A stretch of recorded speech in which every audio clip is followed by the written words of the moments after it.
अस्सलाम वालेकुम दोस्तों, मैं हूं आपका मेज़बान मोहम्मद इरफान और आज आप देख रहे हैं इरफान एडिट रिव्यू। आज की वीडियो में हम आपको बताने वाले हैं कुल्लू उस्मान के सीज़न 5 की पहली किस्त के बारे में। यानी एक ऐसे बड़े किरदार की एंट्री हो चुकी है जिसका आपको अभी तक इल्म नहीं है। तो गाइस, वीडियो स्टार्ट करने से पहले आपसे गुजारिश करूँगा वीडियो को आखिर तक देखिएगा और हमारे चैनल को सब्सक्राइब कर लीजिएगा। तो वीडियो को स्टार्ट करते हैं, लेट्स गो।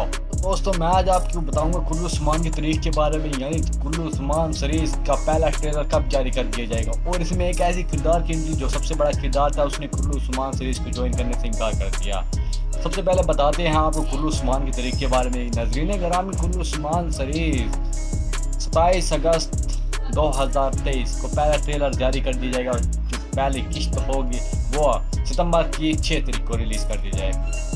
यानी कुछ हफ्ते के अंदर उस्मान बे की किस्त आपको देखने की मिलेगी। अब बात करते हैं कुल्लू उस्मान के एक बड़े किरदार के बारे में। वो कौन सा किरदार था? तो नजरीन ग्रामी, हम बात करेंगे आज कोशिश के बारे में। कोशिश ने कुल्लू उस्मान सीरीज को ज्वाइन करने से इनकार कर दिया। अब अगर देखा जाए तो कुल्लू उस्मान सीरीज में बहुत बड़े किरदार की इनकी ख़त्म हो चुकी है और इसकी जगह भी शायद हो सकता है कि किसी बड़े किरदार को ऐड कर लिया जाए।